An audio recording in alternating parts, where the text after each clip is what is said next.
Ensayos por Michel de Montaigne. Del arrepentimiento. Los demás forman al hombre. Yo lo recito como representante de uno particular, con tanta imperfección formado, que si tuviera que modelarle de nuevo le trocaría en bien distinto de lo que es. Pero lo cuento tal y como es en el presente. Los trazos de mi pintura no se contradicen, aun cuando cambien y se diversifiquen. El mundo no es más que un balanceo perenne. Todo en él se agita sin cesar, así las rocas del Cáucaso como las pirámides de Egipto, con el movimiento general y con el suyo propio. El reposo mismo no es sino un movimiento más lánguido. Yo puedo asegurar que mi objeto va alterándose y haciendo eses merced a su natural claridad. Lo tomo en este punto, conforme es en el instante en que converso con él. Yo no pinto el ser, pinto solamente lo transitorio, y no lo transitorio de una edad a otra, o como el pueblo dice, cada 7 años, sino de día en día, de minuto en minuto. Precisa que acomode mi historia a la hora misma en que la refiero, pues podría cambiar un momento después, y no solo por las circunstancias, también intencionadamente. Es la mía una fiscalización de diversos accidentes cambiantes, de fantasías irresueltas y contradictorias. Bien porque me convierta en otro yo mismo, bien porque acoja los objetos en virtud de otras circunstancias y consideraciones. El hecho es que me contradigo fácilmente, pero la verdad, como decía Demades, jamás la adultero. Si mi alma pudiera tomar pie, no solo me sentaría, sino que descansaría todo el tiempo que me fuese posible. Mas constantemente se mantiene en prueba y aprendizaje. Yo propongo una vida baja y sin brillo, mas para el caso es indiferente que fuera relevante. Igualmente se aplica toda la filosofía moral a una existencia ordinaria y privada que a una vida de contextura más rica. Cada cual arrastra consigo la fórmula de la condición humana. Los autores se comunican con el mundo merced a un distinto especial y extraño. Yo, principalmente, merced a mi ser general como Michel de Montaigne, no como gramático, poeta o jurisconsulto. Si el mundo se queja porque yo hablé de mí demasiado, yo me quejo porque él ni siquiera piensa en sí mismo. Pero ¿es razonable que siendo yo un individuo tan particular pretenda mostrarme al conocimiento público? Es razonable que se muestre en sociedad donde las maneras y artificios gozan de tanto crédito los efectos de la naturaleza, crudos y mondos, sobre un individuo que además es enteco. ¿No es constituir una muralla sin piedra o cosa semejante el fabricar libros sin ciencia ni arte? Las fantasías de la música, el arte las acomoda, las mías las acomoda la circunstancia. Pero al menos me someto a una disciplina. Jamás ningún hombre trató asunto que mejor conociera ni entendiera que yo entiendo y conozco el que he emprendido. En este aspecto soy el hombre más sabio que puede existir. En segundo lugar, ningún mortal penetró nunca en su tema más adentro, ni examinó los miembros y consecuencias con más detalle, ni llegó con más exactitud y plenitud al fin que se propuso para su tarea. Expuse la verdad, no hasta el hartazgo, sino hasta el límite en que me atrevo a exteriorizarla, y me atrevo a algo más a medida que envejezco, pues parece que la costumbre concede a esta edad mayor libertad de charla y mayor indiscreción en el hablar de sí mismo. Aquí no puede acontecer lo que veo que sucede frecuentemente, o sea, que el artesano y su labor se contradicen. ¿Cómo un hombre, oímos de tan sabrosa conversación, ha podido componer un libro tan insulso? O al revés, ¿cómo escritos tan relevantes han emanado de un espíritu cuyo hablar es tan flojo? Quien conversa vulgarmente y escribe de modo diestro, declara que su capacidad reside en el lugar de donde la toma, no en él mismo. Un personaje sabio no lo es en todas las cosas, mas la suficiencia en todo se basta, hasta en el ignorar. Aquí vamos conformes y en igual sentido, mi libro y yo. Acullá puede recomendarse o acusarse la obra independientemente del obrero. Aquí no, pues quien se las ha con el uno, se las ha igualmente con el otro. Quien le juzgue sin conocerle se perjudicará más de lo que a mí me perjudique. Quien le haya conocido me procura satisfacción cabal. Por contento me daré y por encima de mis merecimientos me consideraré, si logro solamente alcanzar de la aprobación pública el hacer sentir a las gentes de entendimiento que he sido capaz de convertir la ciencia en mi provecho, caso de que la haya tenido, y que merecía que la memoria me prestara mayor ayuda.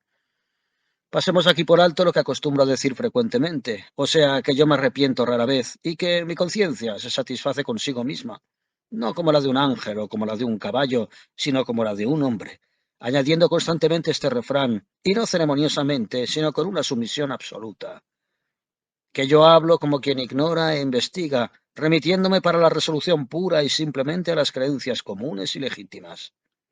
Yo no enseño ni adoctrino, lo que hago es relatar.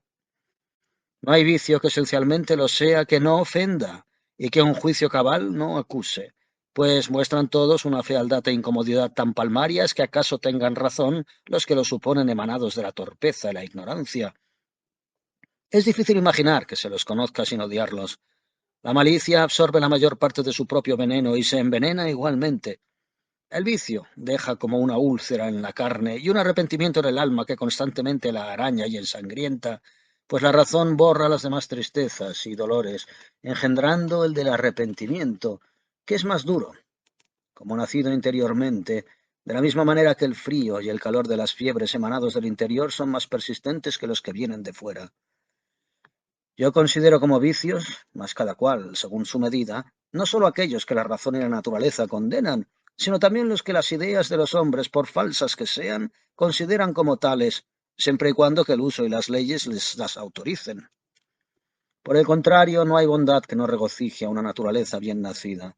Existe en verdad, yo no sé, qué congratulación en el obrar bien, que nos alegra interiormente, y una altivez generosa que acompaña la conciencia sana. Un alma valerosamente viciosa puede acaso revestirse de seguridad, mas de complacencia y satisfacción no puede proveerse.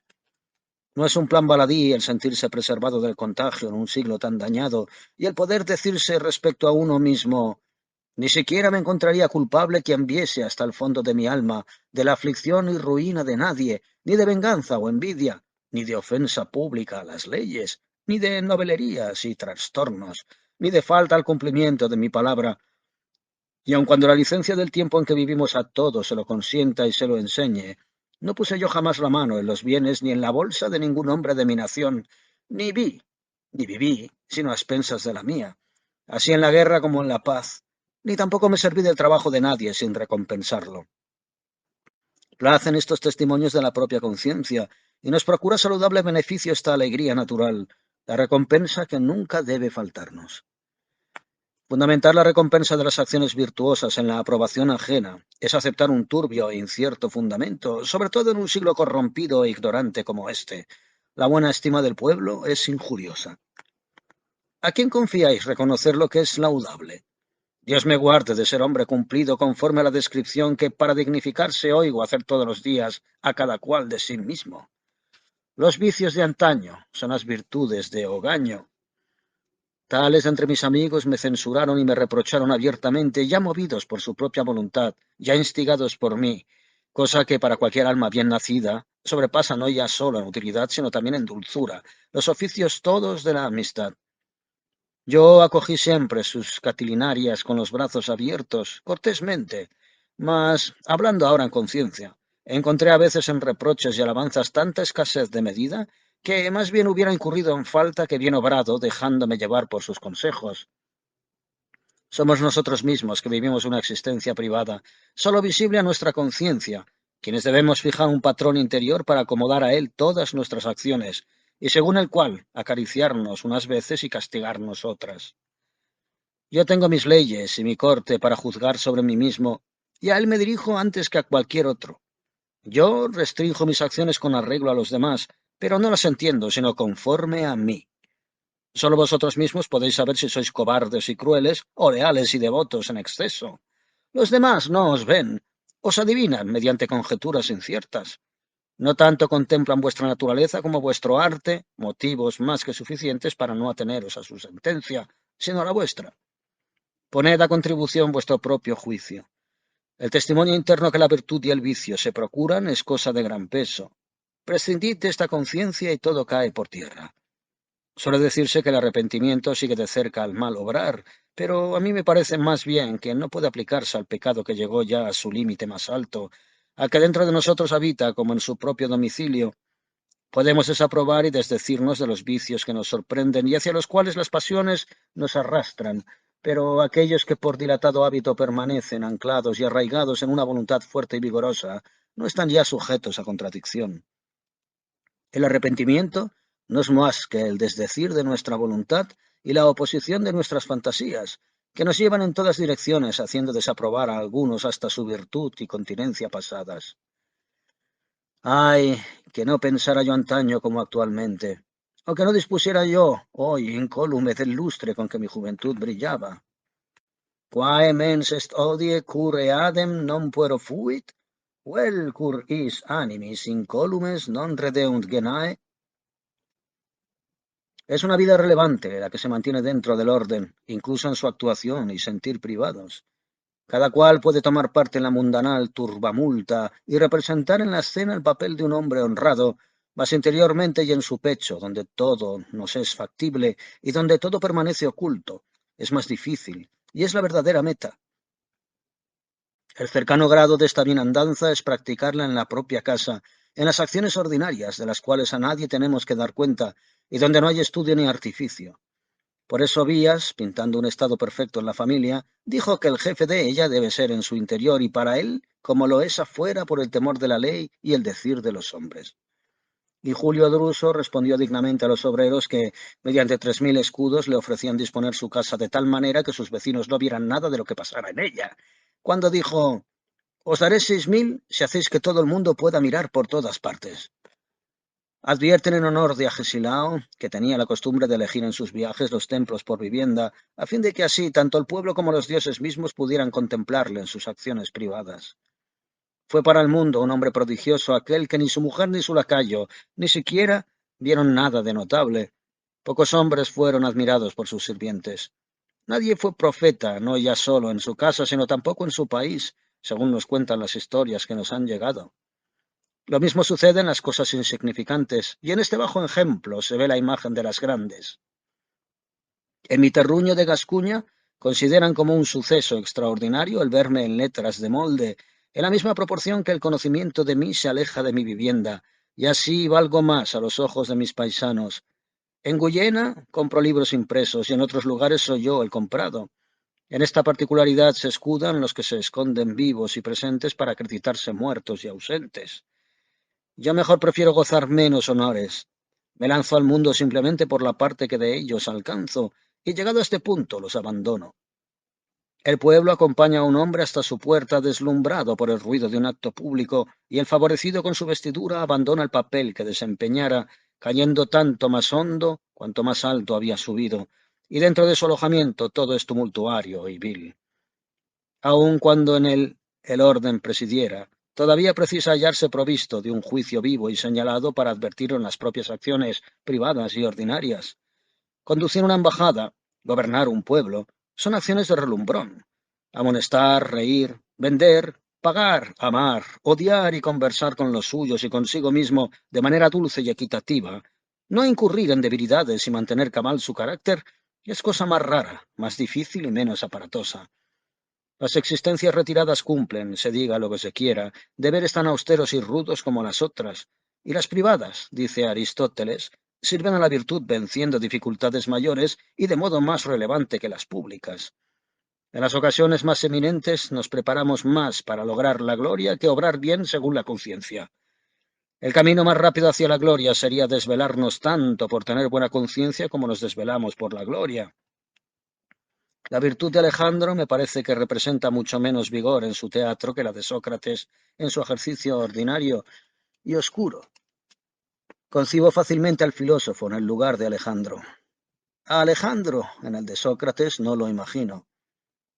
Quien preguntara a aquel qué sabía hacer obtendría por respuesta subyugar el mundo. Quien interrogara a éste oiría conducir la vida humana conforme a su conducción natural, que es una ciencia más universal, legítima y penosa. El valor del alma no consiste en encaramarse a las alturas, sino en marchar ordenadamente. Su grandeza no se ejercita en la ostentación, sino en la mediocridad. Como aquellos que nos juzgan y por dentro nos sondean, reparan poco en el resplandor de nuestras acciones públicas, viendo que éstas no son más que hilillos finísimos y chispillas de agua surgidos de un fondo cenagoso. Así los que nos consideran por la arrogante apariencia del exterior concluyen lo mismo de nuestra constitución interna. y no pueden acoplar las facultades vulgares, iguales a las propias, con las otras que los pasman y alejan de su perspectiva. Por eso suponemos que los demonios se parecen a los salvajes. ¿Y quién no imaginará a Tamerlán con el entrecejo erguido, dilatadas las ventanas de la nariz, el rostro horrendo y la estatura desmesurada, como lo sería la fantasía que lo concibiera gracias al estruendo de sus acciones? Si antaño me hubieran presentado a Erasmo, habría sido difícil que yo no hubiese tomado por apotegmas y aforismos cuanto hubiera dicho a su criado y a su hostelera. Imaginamos con facilidad mayor a un artesano haciendo sus menesteres o encima de su mujer que la misma disposición a un presidente, venerable por su apostura y capacidad. Nos parece que éstos, desde los sitiales preeminentes que ocupan, no descienden a las modestas labores de la vida. Como las almas viciosas son frecuentemente incitadas al bien obrar, movidas por algún extraño impulso, así acontece a las virtuosas en la práctica del mal. Es preciso que las juzguemos cuando están tranquilas, cuando son dueñas de sí mismas, si es que alguna vez lo son, o al menos, cuando más, con el reposo, están avecinadas en su situación ingenua. Las inclinaciones naturales se ayudan y fortalecen con la ayuda de la educación, mas apenas se modifican ni se vencen. Mil naturalezas de mi tiempo se precipitaron hacia la virtud o hacia el vicio a través de disciplinas opuestas. Así, cuando las fieras en su prisión sombría olvidan las selvas, parecen haberse dulcificado, despojándose de su orgullo. Se diría que aprendieron a soportar el dominio del hombre, mas si por acaso una poca sangre acierta a tocar sus inflamadas fauces, su rabia se despierta, su garganta se hincha sedienta del líquido cuyo gusto viene a excitar su sed. Arden en deseos de saciarse de él, y su crueldad se abstiene apenas de devorar al amo, que tiembla de terror. Las cualidades originales no se extirpan, se cubren y ocultan. La lengua latina es para mí como natural e ingénita, mejor la entiendo que la francesa. Sin embargo, hace 40 años que no me he servido de ella para hablarla y apenas para escribirla, a pesar de lo cual, en dos extremas y repentinas emociones en que vine a dar 2 o 3 veces en mi vida, una de ellas, viendo a mi padre en perfecto estado de salud caer sobre mí desfallecido, lancé siempre del fondo de mis entrañas las primeras palabras en latín. Mi naturaleza se exhaló y expresó fatalmente en oposición de un uso tan dilatado. Este ejemplo podría corroborarse con muchos otros. Los que en mi tiempo intentaron corregir las costumbres públicas con el apoyo de nuevas opiniones, reformaron solo los vicios aparentes. Los esenciales los dejaron igual si es que no los aumentaron, y en este aumento es muy de tener en aquella labor. Se reposa fácilmente de todo otro bien hacer con estas enmiendas externas, arbitrarias, de menor coste y de mayor mérito, satisfaciéndose así, con poco gasto, los otros vicios naturales, consustanciales e intestinos. Deteneos un poco a considerar lo que sucede dentro de vosotros. No hay persona, si se escucha, que no descubra una manera de ser que domina contra todas las otras, que lucha contra la educación y contra la tempestad de las pasiones. Por lo que a mí respecta, apenas me siento agitado por ninguna sacudida. Me encuentro casi siempre con mi lugar natural, como los cuerpos pesados y macizos. Si no soy siempre yo mismo, estoy muy cerca de serlo. Mis desórdenes no me arrastran muy lejos. Nada hay en mí de extremo ni de extraño, y sin embargo vuelvo sobre mis acuerdos por modo sano y vigoroso. La verdadera condenación que arrastra la mayoría de los hombres consiste en que el retiro mismo está preñado de corrupción y encenagado. La idea de su enmienda emporcada, la penitencia enferma y empecatada, tanto aproximadamente como la culpa. Algunos, o por estar unidos al vicio por la inclinación natural de su hábito, o por hábito dilatado, no reconocen su fealdad. Para otros, entre los cuales me encuentro, el vicio pesa, pero lo contrabalancean con el placer o cualquier otra circunstancia, y lo sufren, y a él se prestan a cierto coste, también de manera viciosa y cobarde. Sin embargo, ¿acaso pudiera imaginarse una desproporción tan lejana en que el vicio fuera ligero y grande el placer que recabara, por donde justamente el pecado podría excusarse, como decimos, de lo útil? Y no solo hablo aquí de los placeres accidentales de los que no se goza, sino después del pecado cometido, como los que el latrocinio procura, sino del ejercicio mismo del placer, como el que experimentamos con las mujeres, en que la incitación es violenta y dicen que a veces invencible. Me hallaba días pasados en las tierras que uno de mis parientes poseen en Armeñac. Conocí a un campesino, a quien todos sus vecinos llamaban el ladrón, el cual relataba su vida así. Como había nacido mendigo y cayera en la cuenta de que con el trabajo de sus manos no llegaría jamás a fortificarse contra la indigencia, determinó hacerse ladrón, y en este oficio empleó toda su juventud, con seguridad cabal, merced a sus fuerzas robustas, pues recolectaba y vendimiaba las tierras ajenas con tanto acierto que parecía inimaginable que un hombre hubiera carreado en una noche tal cantidad sobre sus costillas. Cuidaba además de igualar y dispersar los perjuicios ocasionados, de manera que las pérdidas importaran menos a cada particular. Actualmente disfruta de una vejez que para un hombre de su condición puede considerarse rico, gracias a ese tráfico que confiesa abiertamente, y para acomodarse con Dios, a pesar de sus adquisiciones, dice que todos los días remunera a los sucesores de los robados, y añade que si no acaba con su tarea, pues no es posible devolverles todo lo robado, encargará de ello a sus herederos en razón a la ciencia, que él solo posee, del mal que a cada uno ocasionará. Conforme a esta descripción, verdadera o falsa, este hombre considera el latrocinio como una acción deshonrosa y lo detesta, si bien menos que la indigencia. Su arrepentimiento no deja lugar a dudas, mas considerando el robo, según su escuela, contrabalanceado y compensado, no se arrepiente en modo alguno. Este proceder no constituye la costumbre que nos incorpora al vicio y con él conforma nuestro entendimiento mismo, ni es tampoco ese viento impetuoso que va enturbiando y cegando a sacudidas nuestras almas y nos precipita, como asimismo a nuestro juicio, en las garras del vicio. Ordinariamente realizo yo por entero mis acciones y camino como un cuerpo de una sola pieza.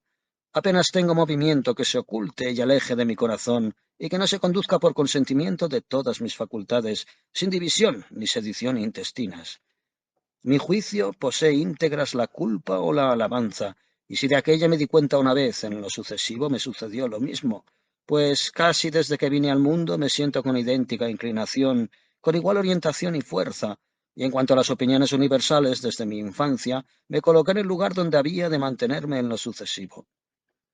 Hay pecados impetuosos, súbitos, dejémoslos a un lado, mas en esos de reincidencia, deliberados y consultados, pecados de complexión o de profesión y oficio, no puedo concebir que permanezcan plantados tan dilatado tiempo en un mismo ánimo, sin que la razón y la conciencia de quien los posee los quiera constantemente y lo mismo el entendimiento y el arrepentimiento de que el pecador empedernido se vanagloria hallarse dominado en cierto instante prescrito, es para mí algo duro de imaginar y de representar. Yo no sigo la secta de Pitágoras, quien decía que los hombres toman un alma nueva cuando se acercan a los simulacros de los dioses para recoger sus oráculos. A menos que con esto no quisiera significar la necesidad de que sea extraña, nueva y prestada para el caso, puesto que la nuestra tampoco signos ofrece de purificación que se correspondan con ese oficio. Hacen los pecadores todo lo contrario de lo que pregonan los preceptos estoicos, los cuales nos ordenan corregir las imperfecciones y los vicios que reconocemos en nosotros, pero nos prohíben alterar el reposo de nuestra alma. Aquellos nos hacen creer que sienten disgusto y remordimiento internos, pero no dan ningún paso para enmendarse ni para corregirse. La curación no existe si la carga del mal no se echa a un lado. Si el arrepentimiento pesara sobre el platillo de la balanza, arrastraría consigo la culpa. No conozco ninguna cosa tan fácil de simular como la devoción, si con ella no se conforman las costumbres y la vida. Su esencia es abstrusa y oculta, fáciles y engañadoras sus apariencias. Por lo que a mí incumbe, puedo en general ser distinto de como soy. Puedo condenar mi forma universal y disgustarme por ella, suplicar a Dios por mi cabal enmienda y por el perdón de mi flaqueza natural, pero entiendo que a esto no debo llamarlo arrepentimiento, como tampoco a la contrariedad de no ser arcángel ni Catón. Mis acciones son conformes a lo que soy y a mi condición. Yo no puedo conducirme mejor, y el arrepentimiento no reza con las cosas que superan nuestras fuerzas, solo el sentimiento. Yo imagino un número infinito de naturalezas elevadas y mejor gobernadas que la mía, y sin embargo no enmiendo mis facultades, pues tampoco mi brazo ni mi espíritu alcanzaron vigor mayor para concebir otra naturaleza que los posea. Si la imaginación y el deseo de un obrar más noble que el nuestro acarrear el arrepentimiento de nuestras culpas, tendríamos que arrepentirnos hasta de las acciones más inocentes, a tenor de la excelencia que encontráramos en las naturalezas más dignas y perfectas, y querríamos hacer otro tanto. Cuando reflexiono, hoy que ya soy viejo, sobre la manera como me conduje de joven, reconozco que ordinariamente fue de un modo ordenado, según la medida de las fuerzas que el cielo me otorgó, Es todo cuanto mi resistencia alcanza. Yo no me alabo ni me dignifico. En circunstancias semejantes sería siempre el mismo. La mía no es una mancha, es más bien una tintura general que me ennegrece. No conozco el arrepentimiento superficial, mediano y de ceremonia. Es preciso que me sacuda universalmente para que así lo nombre, que pellizque mis entrañas y las aflija hasta lo más recóndito, cuanto sea necesario para comparecer ante el Dios que me ve íntegramente. Por lo que a los negocios respecta, dejé escapar muchas ocasiones excelentes a falta de dirección adecuada. Mis apreciaciones, sin embargo, fueron bien encaminadas, según el cariz que presentaron los acontecimientos. Lo mejor de todo es tomar siempre el partido más fácil y seguro. Reconozco que en mis deliberaciones pasadas, conforme a mi regla, procedí cuerdamente, según lo que se me proponía, y haría lo mismo de aquí a 1000 años en ocasiones semejantes. Yo no miro en este particular el estado actual de las cosas, sino el que mostraban éstas cuando deliberaba sobre ellas. La fuerza de toda determinación radica en el tiempo. Las ocasiones y los negocios ruedan y se modifican sin cesar. Yo incurrí en algunos groseros y trascendentales errores durante el transcurso de mi vida, no por falta de buen juicio, sino por escasez de suerte. Existen lados secretos en los objetos que traemos entre manos y que no pueden adivinarse, principalmente la naturaleza de los hombres. Condiciones mudas y que por ningún punto se muestran, a veces desconocidas para el mismo que las posee, que se producen y despiertan cuando las ocasiones sobrevienen. Si mi prudencia no las pudo penetrar ni profetizar, no por ello quiero mal a mi prudencia. La misión de ésta se mantiene dentro de sus límites. Si el acontecimiento me derrota, si favorece el partido que había yo rechazado, el suceso es irremediable. No me culpo a mí, culpo a mi mala fortuna y no a mi obra. Esto no se llama arrepentimiento. Foción dio a los atenienses cierto consejo que no fue puesto en práctica, y como la cuestión que lo motivara aconteciese de manera muy distinta a como lo auguró, alguien le dijo: ¿Qué tal, Foción? ¿Estás contento de que los sucesos vayan tan de maravilla? Contentísimo estoy, contestó, de que haya ocurrido lo que hemos visto, pero no me arrepiento de mi consejo. Cuando mis amigos se dirigen a mí para que les aconseje, les hablo libre y claramente, sin detenerme, como casi todo el mundo suele hacer, puesto que siendo la cosa aventurada puede ocurrir lo contrario de mis previsiones, por donde aquellos puedan censurar mis luces, lo cual no me importa, pues errarán si tal camino siguen, de manera que yo no debí negarles el servicio que me pedían. Yo no achaco mis descalabros e infortunios a otro, sino a mí mismo, pues rara vez me sirvo del consejo ajeno si no es por ceremonia y bien parecer, salvo en el caso en que me sean necesarios ciencia, instrucción o conocimiento de la cuestión. Mas en aquellas en que sólo mi bueno o mal entender precisa las razones extrañas, pueden servirme de apoyo, pero trato de no desviarme de mi camino. Todas las oigo favorable y decorosamente, pero que yo recuerde no he creído hasta hoy más que a las mías. A mi juicio no son estas sino moscas y átomos que pasean mi voluntad. Poco mérito hago yo de mis apreciaciones, mas tampoco estimo demasiado las ajenas. Las circunstancias me pagan dignamente, pues si no recibo consejos, doy tan pocos como recibo. Si bien soy muy poco requerido, todavía soy menos creído, y no tengo noticias de ninguna empresa pública o privada que mi parecer haya dirigido y encaminado. Aun aquellos mismos a quienes la casualidad se había dirigido de algún modo, se dejaron con mejor gana gobernar por otro cerebro con preferencia al mío, como quien es tan celoso de los derechos de su tranquilidad como de los de su autoridad. Así lo prefiero. Al obrar así, se procede conforme a mi albedrío, que consiste en establecerme y contenerme dentro de mí mismo. Me es agradable mantenerme desinteresado en los negocios ajenos y desligado de su salvaguarda. En toda clase de negocios, cuando ya son pasados de cualquier modo que hayan acontecido, tengo poco pesar, pues la consideración de que así debieron suceder aparta de mí el resentimiento. Ya forman parte del torrente del universo, en el encadenamiento de las causas según las doctrinas estoicas. Vuestra fantasía no puede por deseo o imaginación remover un punto sin que todo el orden de las cosas se derribe, así el pasado como el futuro. Detesto también el accidental arrepentimiento a que la edad nos encamina. Aquel que en lo antiguo decía estar obligado a los años porque le habían despojado de los placeres voluptuosos, profesaba opiniones diferentes de las mías. Jamás le agradeceré nada a la debilidad, por mucha calma que me procure. Jamás la providencia será tan enemiga de su obra para consentir que la debilidad sea colocada en el rango de las cosas mejores. Los apetitos son raros en la vejez. Una saciedad intensa se apodera de nosotros cuando en ella ponemos nuestra planta, en la cual nada veo en que la conciencia tenga que ver. El dolor moral y la debilidad física nos imprimen una virtud cobarde y catarral. No debemos tanto, y tan por completo, dejarnos llevar por las alteraciones naturales que aplastemos nuestro juicio. El placer y la juventud no hicieron antaño que yo desconociera el semblante del vicio en la voluptuosidad, ni en el momento actual el hastío con que los años me obsequiaron hace que desconozca el de la voluptuosidad en el vicio.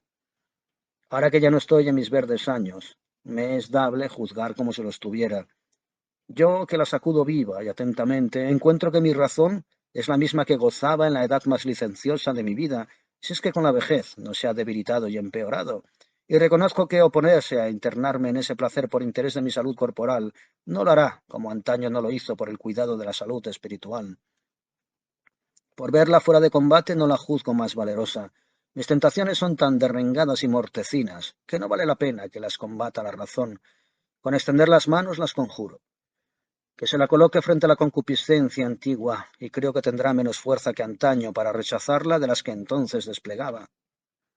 No veo que mi discernimiento juzgue a la voluptuosidad de forma diferente de como antaño juzgaba. Tampoco encuentro en ella ninguna claridad nueva, por donde caigo en la cuenta de que si hay convalecencia, es una convalecencia maleada. Miserable suerte de remedio el de deber la salud a la enfermedad. No incumbe a nuestra desdicha cumplir este oficio, sino a la bienandanza de nuestro juicio. Nada se me obliga a hacer por las ofensas y las aflicciones, si no es maldecirlas. Estas solo mueven a las gentes que no se despiertan sino a latigazos. Mi razón caminó más libremente en la prosperidad, a la vez que está mucho más distraída y ocupada en digerir los males que los bienes. Yo veo con mayor claridad en tiempos serenos. La salud me gobierna más alegre y útilmente que la enfermedad. Avancé cuanto pude hacia mi reparación y reglamento, cuando de ellos tenía que gozar. Me avergonzaría el que la miseria e infortunio de mi vejez hubiera de ser preferida a mis buenos años, sanos, despiertos y vigorosos, y que hubiera de estimárseme no por lo que fui, sino por lo que dejé de ser. A mi entender, es el vivir dichosamente, y no como Antístenes decía, el morir dichosamente, lo que constituye la felicidad humana. Yo no aguardé a sujetar monstruosamente la cola de un filósofo a la cabeza de un hombre ya perdido, ni quise tampoco que este raquítico fin hubiera de desaprobar y desmentir la más hermosa, cabal y dilatada parte de mi vida. Quiero presentarme y dejarme ver en todo uniformemente. Si tuviera que recorrer lo andado, viviría como hasta ahora he vivido. Ni lamento el pasado, ni temo lo venidero, y si no me engaño, mi existir anduvo por dentro como por fuera. Uno de los primordiales beneficios que yo deba a mi buena estrella consiste que en el curso de mi estado corporal cada cosa haya acontecido en su tiempo. Vi las hojas, las flores y el fruto, y ahora tengo la sequía delante de mis ojos. Dichosamente, puesto que es natural que así suceda. Soporto los males con dulzura, porque en la época vivo de sufrirlos, y además porque traen halagüeñamente a mi memoria el recuerdo de mi larga y dichosa vida pasada.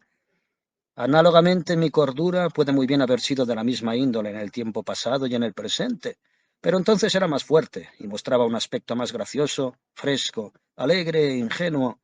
Ahora la veo baldada, gruñona y trabajosa. Renuncio por consiguiente a estas enmiendas casuales y dolorosas. Necesario es que Dios toque nuestro ánimo. Preciso es que nuestra conciencia se enmiende por sí misma mediante el refuerzo de nuestra razón y no con la ayuda de la debilidad de nuestros apetitos. La voluptuosidad no es en esencia pálida ni descolorida porque la adviertan ojos legañosos y turbios.